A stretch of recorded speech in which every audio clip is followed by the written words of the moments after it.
Gospod Erjavec, boste vi se v ponedeljek premislili, pa v nedeljo, ko boste videli rezultate, klicali gospoda Janša ali vaša beseda drži? Ne se tega bati. Glejte, jaz pozivam vse stranke, ne podpišejo oblikovanje levega bloka. Mislim, da to Slovenija potrebuje. Kar se pa tiče gospoda Janeza Janša, prav, da ni radikalen. On bi rad razprodal celotno državno premoženje. Vsa najboljša podjetja. Glede Marjana, ne. On pa vse ve, kako bo naprej, za nazaj pa nič ne ve. Sam vedi vse slabo. Ampak ali to izključuje? Čakajte samo malo, gospod Erjavec. Gospod Erjavec. Zapomnite si, nov obraz bo nova napaka.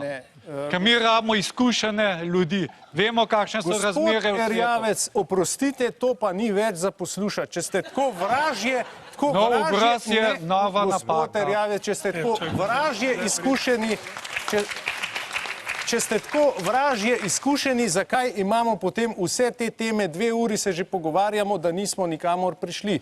Imamo gospodarsko rast 5%, vprašajte podjetnike, kdo hodijo z mano po svetu po nova naročila.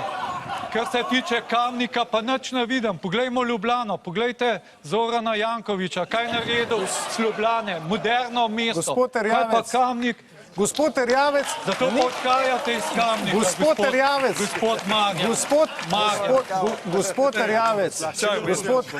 Gospod Erjavec, nekaj let sem se bodel ravno z vašo ministrico za okolje in prostor, ki mi je rekla, jaz vaših problemov... Ja, seveda, vi ne veste, ker niste...